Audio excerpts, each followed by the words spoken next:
अब हम लोग एडमिशन का एक और क्वेश्चन देखेंगे हमारे नोट से। ये क्वेश्चन नंबर 27 है। रीड करते हैं। The balance sheet as on 31 December 2019 has stood as follows.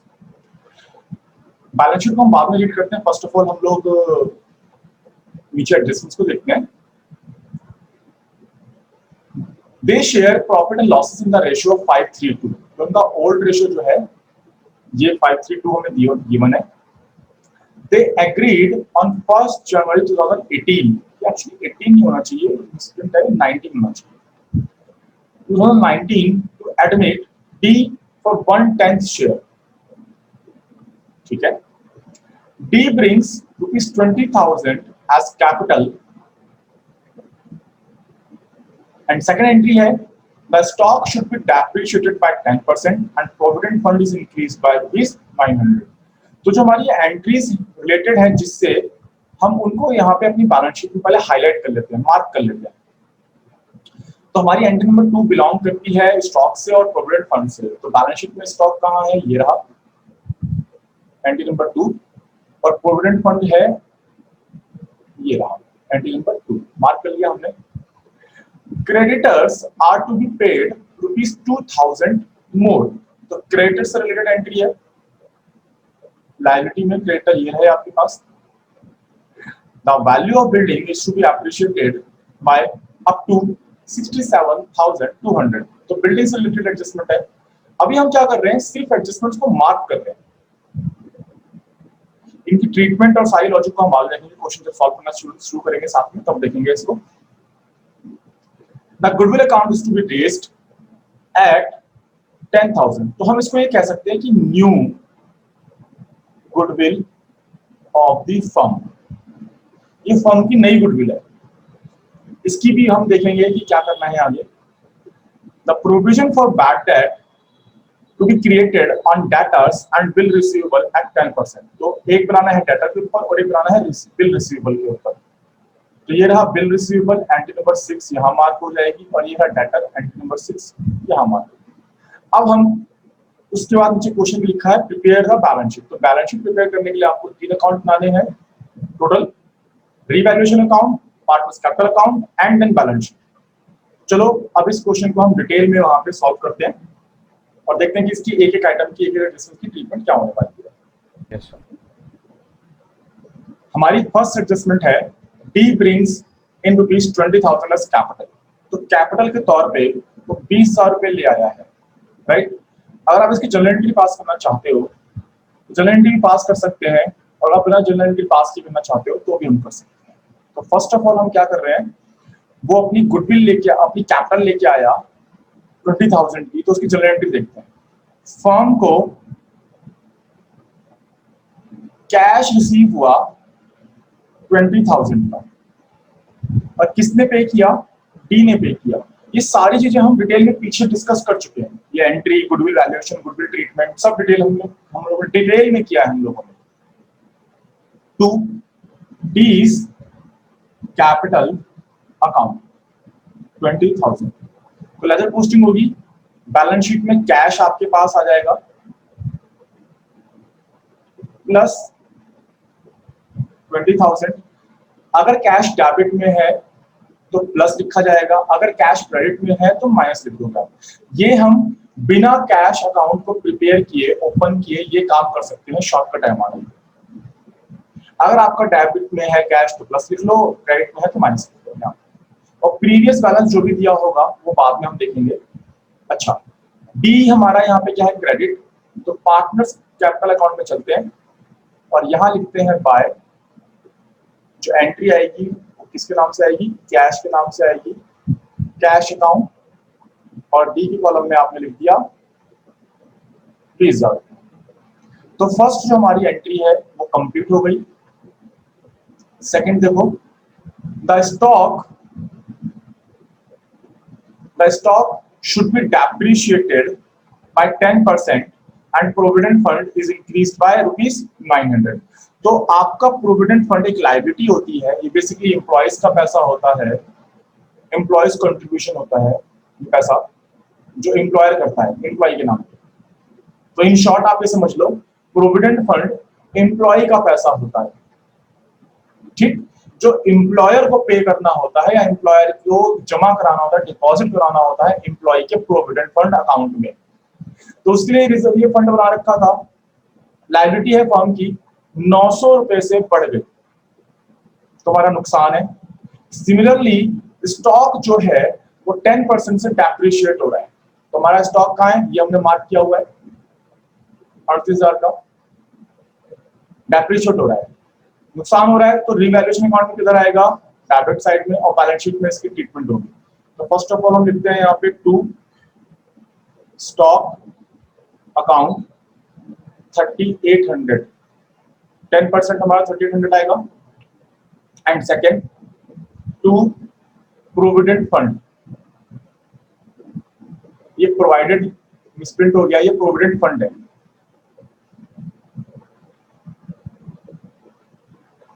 Provident fund 900 रुपए से बढ़ गया। बैलेंस शीट में आ जाओ, बैलेंस शीट में जो इफेक्ट पड़ेगा, स्टॉक आपका 38,000 का है, लेस डेप्रिशिएशन 3800, तो यह आपका आएगा माइनस होके 34,200। एंड यहां आप लिखोगे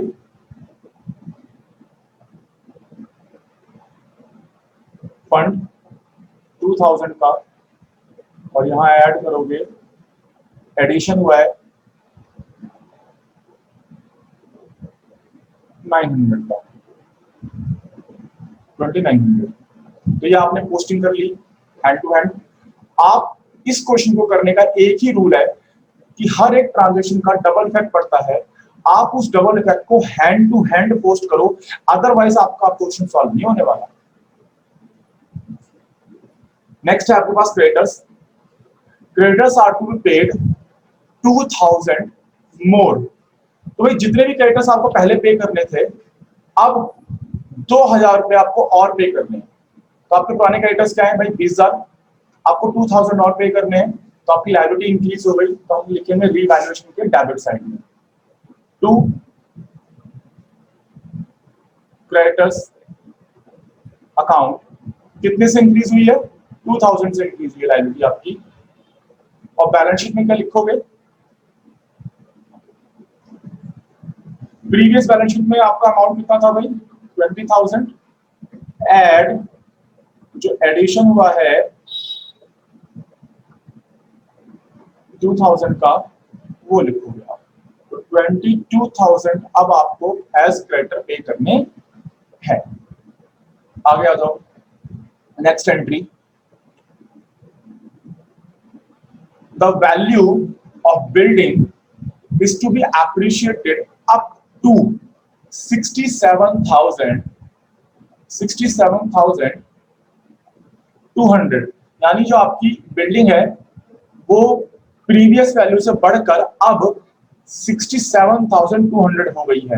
देखो तो प्रीवियसली देखो हमारे पास जो पुरानी जो चीजें थी उसमें बाय और टू का यही डिफरेंस है।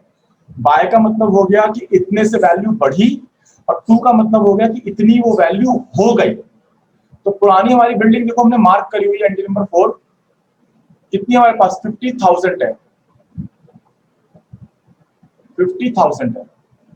है ना, ये रहा मार्क करा हुआ है। और अब कितनी हो गई, 67,200 हो गई। कितने से बढ़ गई, 17,200 से बढ़ गई।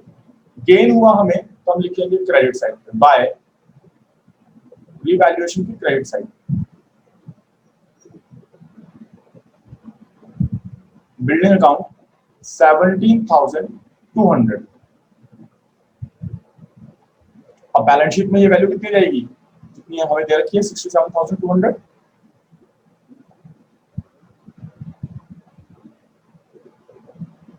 ये हमारी आ गई।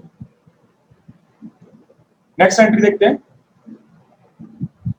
नेक्स्ट है हमारे पास a goodwill account be raised at 10,000। तो हमारे को ये हमने पहले ही समझा कि हमारी goodwill new goodwill of the firm given है ये, और इसका यूज हम क्या करने वाले हैं, जो नया पार्टनर आया है मिस्टर डी, वो अपने हिस्से की गुडविल लेके आता, लेकिन इस क्वेश्चन में कहीं भी ये लिखा कि वो अपने हिस्से की गुडविल लेके आया है, तो क्या करेंगे, वो गुडविल हम चार्ज करेंगे उसकी कैपिटल से। जब भी नया पार्टनर आता है तो कुछ वो कंपनसेटिंग अमाउंट लाता है, और वो कंपनसेटिंग अमाउंट हम गुडविल के बेसिस पे कैलकुलेट करते हैं, न्यू गुडविल के बेसिस पे। तो फिलहाल यहाँ पे हमें साफ गिवन है कि वो कंपनसेटिंग अमाउंट नहीं ला पाया, तो पार्टनर की कैपिटल से चार्ज करेंगे हम, और न्यू गुडविल हमें पता है, तो हम यहाँ पे उसकी रिक्वायर्ड गुडविल जो लेके आता हो पता लगा लेंगे। आओ भाई देखें, तो हमने कहा new goodwill of the firm कितनी है, 10,000। डीज शेयर ऑफ प्रॉफिट कितना है, 1/10। तो यहां से डीज रिक्वायर्ड गुडविल मिल जाएगी 10,000 इंटू 1/10। तो उसका जो कंपनसेटिंग अमाउंट है वो कितना है, 10,000। इसकी जनरल एंट्री पास कर लो। मिस्टर डी की कैपिटल से हम चार्ज करेंगे ये कंपनसेटिंग अमाउंट। तो जब कैपिटल इंक्रीज होती है तो क्रेडिट किया जाता है, जब कैपिटल डिक्रीज होती है तो डेबिट किया जाता है। तो मिस्टर डी की कैपिटल से चार्ज करते हैं, तो मिस्टर डी की कैपिटल डिक्रीज होगी, D's capital account debit 1,000 rupees to sacrificing partner. अब आप एक बात ध्यान से देखो, मैंने आपको पहले भी कई बार बता रखा है चेंजिंग प्रॉफिट रेशियो के टॉपिक में, अगर ओल्ड रेशियो गिवन है जैसे यहाँ पे 5:3 गिवन है, और न्यू पार्टनर जो कि डी है यहाँ पे कितने शेयर के लिए एडमिट हुआ, सिर्फ इतनी ही इंफॉर्मेशन दे रखी है आपको प्रॉफिट या चेंज इन प्रॉफिट से रिलेटेड, तो जो ओल्ड रेशियो है यही हमारा सैक्रिफाइसिंग रेशियो हो जाता है। ये इंफॉर्मेशन हमने कई बार डिस्कस करी हुई है अपने चेंजिंग प्रॉफिट रेशियो का टॉपिक। यहाँ पे सैक्रिफाइस निकालने की जरूरत नहीं है। अदरवाइज अगर आपको न्यू रेशियो दिया होता या आपने न्यू रेशियो निकालना होता तो हमारा सैक्रिफाइस का फॉर्मूला क्या हो जाता, old ratio minus new ratio. फिलहाल हमारा सैक्रिफाइस हमारा ओल्ड रेशियो ही है 5:3, तो हम बांट देंगे to A to B to C, 500 रुपए, 300 रुपए और 200 रुपए। हैंड टू हैंड इसकी पोस्टिंग की जानी है आपने। मिस्टर डी डेबिट है तो पार्टनर्स कैपिटल अकाउंट में डेबिट साइड में आ जाओ, नाम उनके अपोजिट का आएगा ए बी सी का, तो लिखो 2A 2B और 2C। एंट्री कहाँ होनी है, डी के कॉलम में होनी है, तो डी के कॉलम 500 300 200। अब मिस्टर डी जो मिस्टर ए बी सी क्या है, क्रेडिट हुए थे, यहाँ पे भी पोस्टिंग करोगे बाय, नाम क्या आएगा उनके अपोजिट का आएगा, उनके अपोजिट कौन है, डी है। ए के कॉलम में 500, बी के कॉलम में 300, सी के कॉलम में 200। इस तरह से आपने पोस्टिंग कर ली और हमने डी की कैपिटल से प्रीमियम फॉर गुडविल चार्ज कर लिया जो वो लेके नहीं आ पाया। क्या सर? लास्ट एंट्री देखते हैं, provision for bad debt to be created on debtors. तो डेटर्स हमारे कितने हैं, 17,000, ठीक है, और उसके ऊपर प्रोविजन बनाना है 10% का। तो 17,000 का आपने प्रोविजन बनाया, बैलेंस शीट भी देखते हैं, डेटर्स हैं आपके पास 17,000, आपने इसका प्रोविजन बनाया 10%। Provision for doubtful debt. ये कितना है भाई? 10%, 1700 आएगा, और ये माइनस होकर आपका आ जाएगा 15,300। पर एक बात ध्यान से समझो कि हमने जो प्रोविजन है ऑलरेडी 10,000 का बनाया हुआ है, तो एक्स्ट्रा कितना बनाया? 700 का। तो हमारी लायबिलिटी यानी प्रोविजन कितने से बढ़ा? 10% से, 700 से बढ़ा, नॉट 10%। वो तो 10% हो गया, लेकिन बढ़ा कितने से? 700 से बढ़ा। तो हम लिखेंगे यहाँ पे प्रोविजन फॉर डाउटफुल डेट या डेटर्स 700। और सिमिलरली आपको बिल रिसीवेबल के ऊपर बनाना है 10% का। तो भैया यहां तो आपने कभी प्रोविजन बनाया नहीं, तो पूरा का पूरा 10% आपके लिए एक तरह से लायबिलिटी कंटेंस लायबिलिटी हो जाएगी। तो आप लिखोगे to provision for doubtful BR 500, और इसका इफेक्टिव वही बैलेंस शीट में जाएगा। यहां आ जाओगे आप, bill receivable 5,000 less provision for bad date जो आपने 500 में बना लिए 4,500। सारी एडजस्टमेंट्स हो गई। अब आप क्या करेंगे? अपनी बैलेंस शीट को एक एक करके पोस्ट करना शुरू करेंगे। देखो अब हमारे को फायदा ये होगा कि जो चीजें हमने ऑलरेडी मार्क कर रखी है उन पे तो टाइम स्पेंड करने की जरूरत भी नहीं है। सीधा आओ बिल्स पेबल। बिल्स पेबल आपकी एक लायबिलिटी है, तो लायबिलिटी में ले जाके लिख दो, है ना? कितने की लायबिलिटी? 5,000। यहां पे आप आए बैलेंस शीट में, बिल्स पेबल 5,000। फिर आपके पास जनरल फंड दे रखा है। जनरल फंड आपका एक पुराना फंड है, मैंने आपको पहले बताया है कि कोई भी reserve, old profit, old goodwill, old losses, सब आप क्या करोगे जब रिवैल्यूएशन अकाउंट बनाओगे यानी नया पार्टनर एडमिट होगा, तो इन सबको आप क्या करोगे? राइट ऑफ करोगे। और राइट ऑफ करने के लिए एक सीधा सा रूल याद रख लो। जनरल एंट्री अगर आप याद नहीं रख पाते हो तो एक छोटा सा शॉर्टकट समझ लो या ट्रिक समझ लो, याद रख लो कि लायबिलिटी साइड से अगर कोई आइटम आप राइट ऑफ कर रहे हो तो पार्टनर्स के क्रेडिट साइड में जाएगा। कहां जाएगा? पार्टनर्स कैपिटल में क्रेडिट में जाएगा। और अगर आप असेट साइड से कोई चीज राइट ऑफ कर रहे हो तो पार्टनर्स कैपिटल के डेबिट में जाएगा। ये याद रख लो। असेट से कुछ राइट ऑफ हो रहा है तो डेबिट में जाएगा, लायबिलिटी से कुछ राइट ऑफ हो रहा है तो पार्टनर्स के क्रेडिट साइड में जाएगा। किस रेशो में? अगेन ओल्ड रेशो में। तो आओ भाई दोनों जनरल फंड को बांट लेते हैं। 4,000 का है, बांट लेते हैं बैलेंस शीट। तो यहां पे हम लिखेंगे बाय जर्नल फंड अकाउंट। 4,000 रुपए का है तो ये हमारा पड़ेगा 2,000, 1,200, 800। हमने इसको ओल्ड रेशो में बांट लिया और ओल्ड रेशो हमारा क्या था? 5, 3, 2। लिखने की जरूरत नहीं है, बस मैं आप लोगों को रिमाइंड करवा रहा हूं। नेक्स्ट, कैपिटल है आपके पास ABC और एक पार्टनर्स कैपिटल अकाउंट में इसको ट्रांसफर कर दो आप ले जाके। कहां आएगा? बैलेंस BD क्रेडिट साइड में 35,000 एंड 25,000 पोस्ट हो गया। लायबिलिटी साइड हमारी पूरी पोस्ट हो गई। अब आप असेट साइड पे आओ। कैश का बैलेंस कितना है? 1,500 और बैंक का बैलेंस कितना है? 6,500।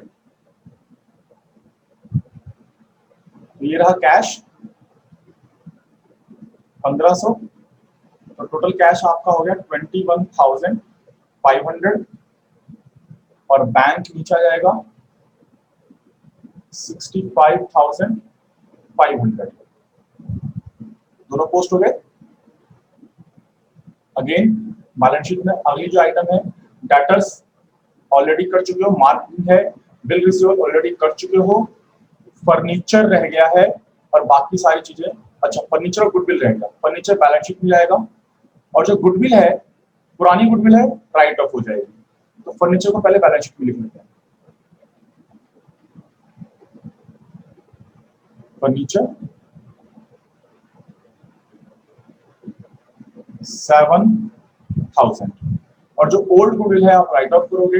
अगेन असेट साइड से आप कुछ भी राइट ऑफ करते हो तो डेबिट में आएगा पार्टनर्स कैपिटल पे, लायबिलिटी से कुछ राइट ऑफ करते हो तो क्रेडिट में आएगा। तो ओल्ड गुडविल भाई ओल्ड रेशियो 5:3:2 में आपने बांट दिया। 2,000 का अमाउंट है, आप इसे बांट लो।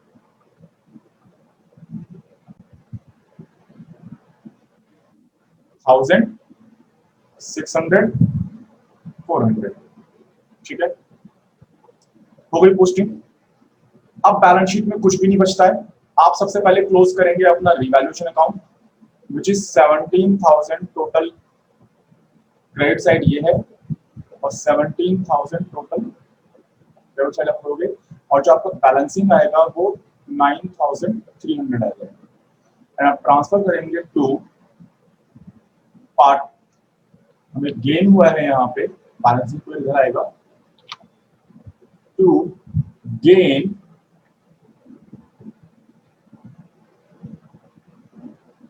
on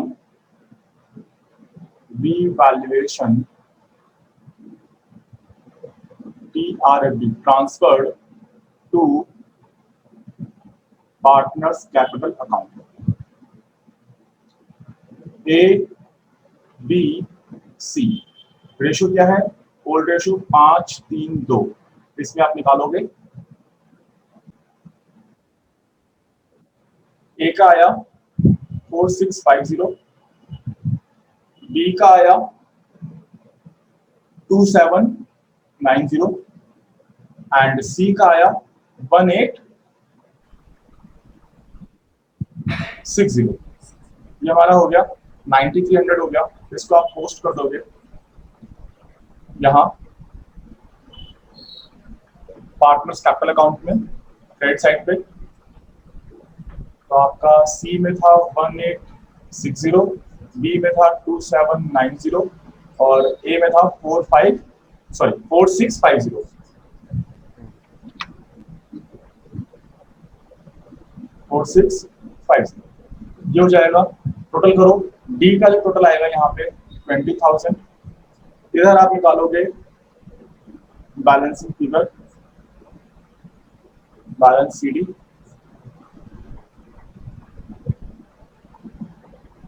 ठीक है। तो टोटल है 17,200, सॉरी 20,000। में से 1,000 माइनस हुआ तो डी का जो बैलेंसिंग फिगर आया वो 19,000 आ गया। एंड सिमिलरली सी का आप टोटल करोगे तो ये जो टोटल है आपका 27,860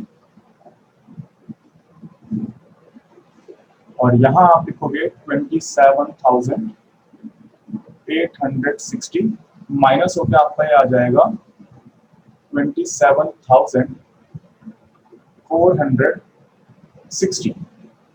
बी का टोटल करो, हम बैलेंस शीट निकाल रहे हैं। अच्छा, ये डेट हम लोग किस डेट पे काम कर रहे हैं, हम लोग काम कर रहे हैं 2019, 31 दिसंबर को ये सारा काम हो रहा है। सेम 2019 31 दिसंबर को ये सब चीजें हो रही हैं, ठीक है।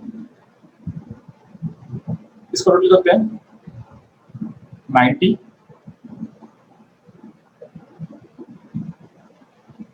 और ये है हमारा 200 39,290। इसको यहाँ ले आते हैं,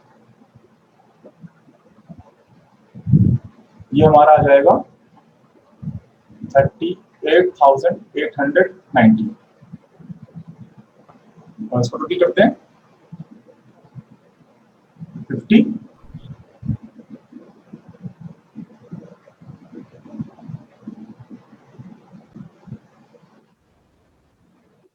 ये आएगा 38,690। और यहां हमारा जो आएगा 150, 40 ये हमारा आ गया 42,150। और इसमें से आप 1000 माइनस कर दोगे, आएगा 41,150। ये आपकी बैलेंस सीडी आ गई। इसे आप लाके इधर बैलेंस बीडी में कन्वर्ट करोगे। 41,150, 38,690, 27,460 एंड 19,000। आप इसे बैलेंस शीट में ले आओ।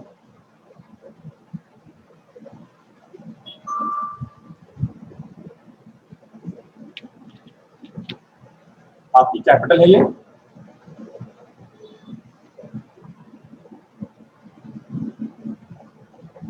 ए, बी, सी और डी। कैपिटल है ए की 41,150, बी की है 38,690, 27,460 एंड 19,000। टोटल आप इसका कर लो, यहां आप टोटल कर लेना। और जो बैलेंस शीट का टोटल आएगा वो आएगा आपका 1,56,200। ये आपका मैच हो जाएगा 1,56,200। ये आपका क्वेश्चन है जो अब बहुत इंपॉर्टेंट हो गया है। कुछ इस तरह के क्वेश्चंस आपके पेपर में 100% आने वाले हैं, बिकॉज जो लेटेस्ट सिलेबस है सीबीएसई का, उसमें आपका एडजस्टमेंट ऑफ पार्टनर्स कैपिटल अब डिलीट हो चुका है। तो इसीलिए इसकी इंपॉर्टेंस और ज्यादा बढ़ जाती है। इसको थोड़ा ध्यान से करिएगा, इसको समझिएगा और जितनी बार हो सके उतनी बार इसकी प्रैक्टिस करिएगा। चलिए, आज के इतना बहुत है।